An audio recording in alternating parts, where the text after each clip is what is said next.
आज की वीडियो में आप RIP के बारे में बहुत महत्वपूर्ण जानकारी प्राप्त करेंगे। इस वीडियो को पूरा सुनिएगा, ध्यान से सुनिएगा। मैं मोइन शम्सी हूँ, ये चैनल है माय हिंदी माय उर्दू। पिछली मुलाकात में मैंने आपको इन्ना लिल्लाहि व इन्ना इलैहि राजिऊन के बारे में बताया था। यदि आपने वो वीडियो नहीं देखा है तो ज़रूर देख लीजिए। आज बात, जैसा कि मैंने पहले कहा, RIP की। आपने अक्सर इसका इस्तेमाल होते हुए देखा है, पढ़ा है और ख़ुद भी शायद इसका इस्तेमाल किया है। किसी की मौत की ख़बर सुनते ही हम आजकल ये फ़ैशन बन गया है कि कमेंट बॉक्स में अगर व्हाट्सएप वगैरह पे हैं RIP लिख देते हैं।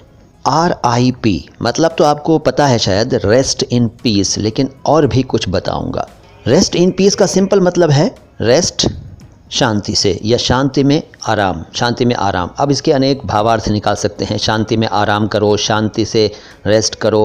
दरअसल ये शॉर्ट फॉर्म है एक प्रॉपर, एक कंप्लीट, एक मुकम्मल सेंटेंस की। सेंटेंस क्या है?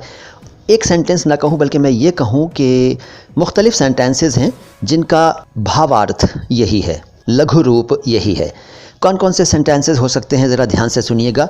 May his soul rest in peace, may her soul rest in peace, may the departed soul rest in peace, may God rest his soul in peace, May God rest her soul in peace, May God rest the departed soul in peace, वगैरह वगैरह वगैरह। आप समझ ही गए हैं कि ये एक प्रार्थना है, एक दुआ है, यानी भगवान या खुदा या अल्लाह उसकी आत्मा को शांति दे, सुकून दे।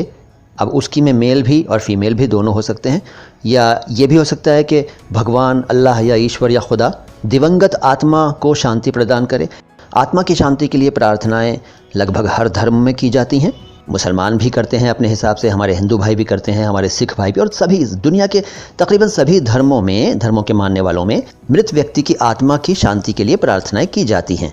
तो बस ये एक प्रार्थना है, एक दुआ है, अंग्रेज़ी में एक दुआ है, may his soul rest in peace या may her soul rest in peace वगैरह वगैरह। इसकी short form rest in peace के रूप में चल रही है, और रेस्ट इन पीस की भी शॉर्ट फॉर्म लोगों ने बनाई हुई है RIP। कई लोग तो बीच में डॉट भी नहीं लगाते, डायरेक्ट रिप लिख देते हैं, हालांकि रिप का मतलब कुछ और होता है, लेकिन चूंकि भावार्थ वही होता है इसलिए लोग ज़्यादा गहराई में नहीं जाते। अच्छा, इसके अलावा एक ये भी है कि कई लोग कहते हैं कि ये अमुक धर्म के मानने वालों के लिए है, अमुक धर्म के मानने वालों को इसका इस्तेमाल नहीं करना चाहिए। तो ये अपने अपने विचार हैं, मैं इस पर कुछ नहीं बोलूँगा, जिसकी जैसी मर्ज़ी हो वो करे, लेकिन जानकारी देना मेरा उद्देश्य था तो मैंने आपको बता दिया।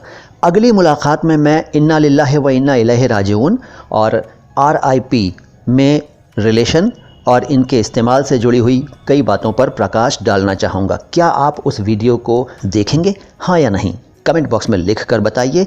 मैं आपके कमेंट्स का इंतज़ार करूंगा। आपकी डिमांड पर कोई भी वीडियो बनाने में मुझे गर्व महसूस होता है। हमारे चैनल को सब्सक्राइब नहीं किया है तो सब्सक्राइब कर दीजिए। बेल आइकन प्रेस करके ऑल का नोटिफिकेशन सेलेक्ट कर लीजिए ताकि आपको हमारे आने वाले सभी वीडियोज़ की सूचना तुरंत मिल जाया करे। सलाम हिंदुस्तान।